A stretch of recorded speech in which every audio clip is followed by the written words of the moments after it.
Good morning, ladies, and happy Friday. Super exciting. I hope that you ladies have a great weekend when we get to that. But before you can have a great weekend, we have a lesson that we need to do. So let's go ahead and get started.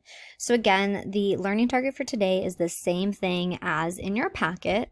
So this is a little bit of practice for you to go off and do on your own. So let's go ahead and look at it. It says, I can determine the meaning of words and phrases in a text. So we're going to be looking at word choice and maybe even the tone of that choice of word, okay? So if I have a bolded word that I might not know, I need to use what's around it in order to help me figure it out, all right? So that's what we're going to be doing today, so let's go ahead and get started. Here is our first little mini paragraph here. Make sure you're reading along with me or following along with your eyes and saying it in your head. Gene's problem seemed life or death. Every time he tried to pay attention to the teacher, his classmate Simon, Miss Simon, talked and tried to get him in trouble. So Gene decided to tell his teacher, and she had a solution.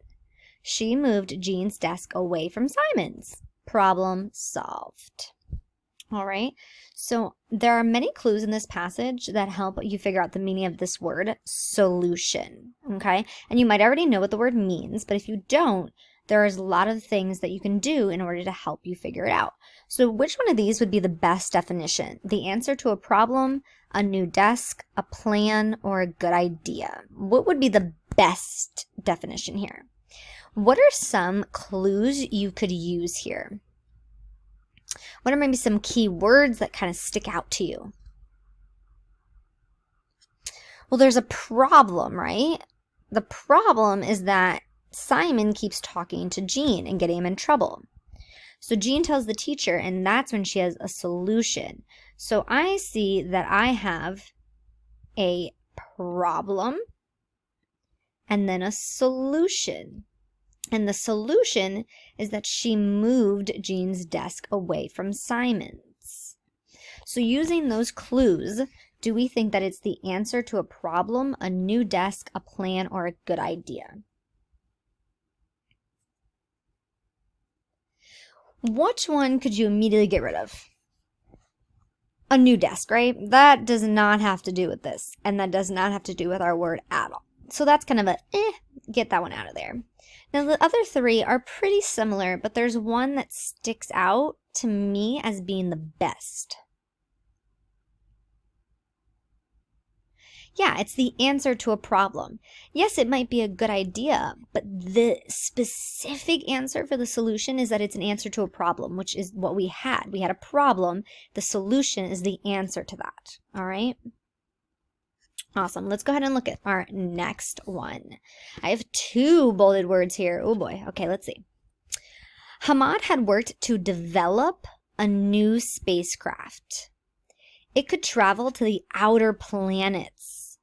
The builders would construct it so that it would not burn or melt. It could even have people inside. Soon, people would travel to Jupiter as if they were traveling to the next town. That sounds super, super cool to me. I love outer space, and I would love to do that. Do you ladies like outer space? Yeah? I love it. I love outer space. All right, so based on the clues in the first sentences, what's the best meaning of the word develop? So we're looking for the first word here. We're looking to figure this one out. Destroy, create, pilot, or experiment. Which one do we think is the best option here? Well, one way that you could actually do this is by plugging in the words in place of this word to see if it makes sense. So for example, I would say, all right, destroy instead. Hamad had worked to destroy a new spacecraft. Does that make sense? Does he want to destroy it? Does he want to break it down?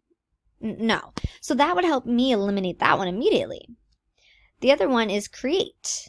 Hamad had worked to create a new spacecraft. Is he trying to create something? Is he trying to build something?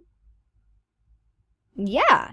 So that looks like a good answer. But let's look at the last two just in case there's a better answer. Pilot would mean to drive it. Had he worked to drive or to pilot a new spacecraft? Does he want to be the one that flies it, or does he want to be the one that builds it? Yeah, he wants to help build it. An experiment kind of means like work with it and like maybe change things, like stuff like that. Might I work to experiment a new spacecraft? That doesn't make sense either. So it looks like that is our best option. All right, your turn, ladies. All right, now I've shown you a couple different ways by replacing the word, by looking around it, by sounding them out. There's a bunch of different ways you could do it. So now let's see what we've got for this one. The robots fought like wild dogs. Some robots wanted Tabor for president, and others wanted Borat. There was so much division between them that everyone feared a war. Finally, a robot named Botwan taught them how to get along. Everyone was so thankful that they made Botwan president. So now, based on what you know about Borat and Tobar, what two choices illustrate or show the meaning of the word division in that sentence? There was so much division between them that everyone feared a war. So which two of these? So there's two of them, okay? What two choices help you figure out the word division? And this is not our math type of division. This is a different type of division. Think about what you know about the two characters and what's going on. Which two of these would you use to describe it? Pause the video and answer the question now. All right, which one do we think? Which ones do we think? Yeah, disagreement. They're fighting, right? Some people want Tobar, some people want Borat. So there's a disagreement here. So can you have a disagreement and an agreement be the same thing? No, that's impossible. You can't disagree and agree at the same time. Separation or wildness? Which one of these two would we think best goes with it?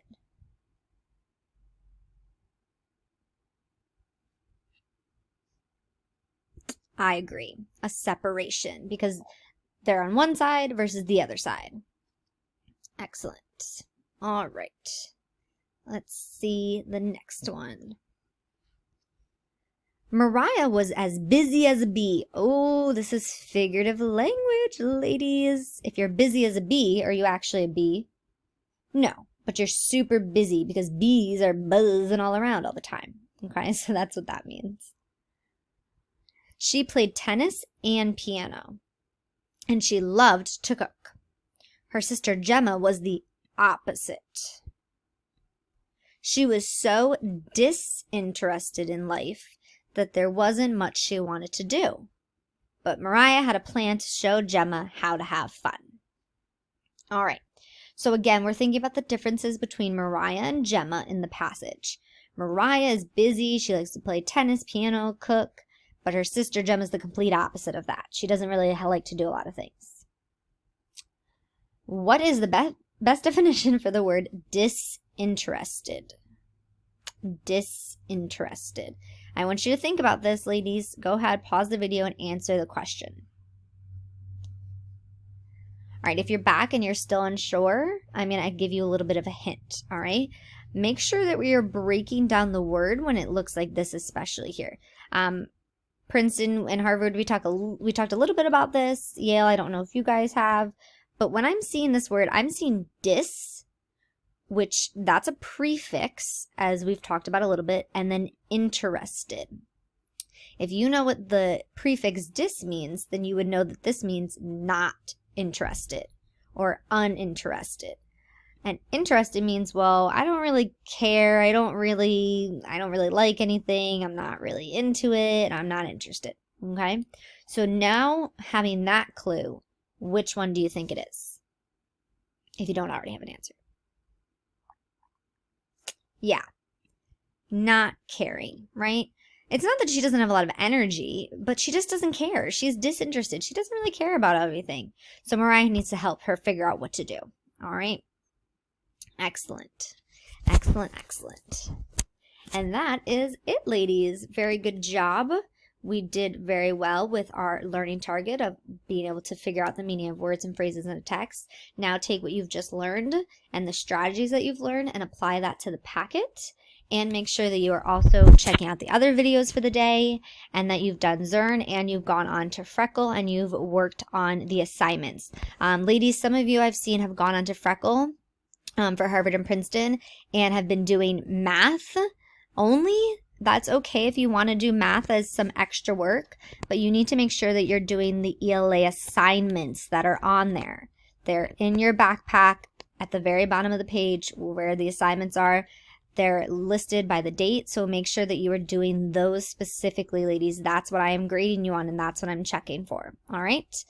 Make sure you ladies have a fabulous weekend, and I will see you soon. Bye.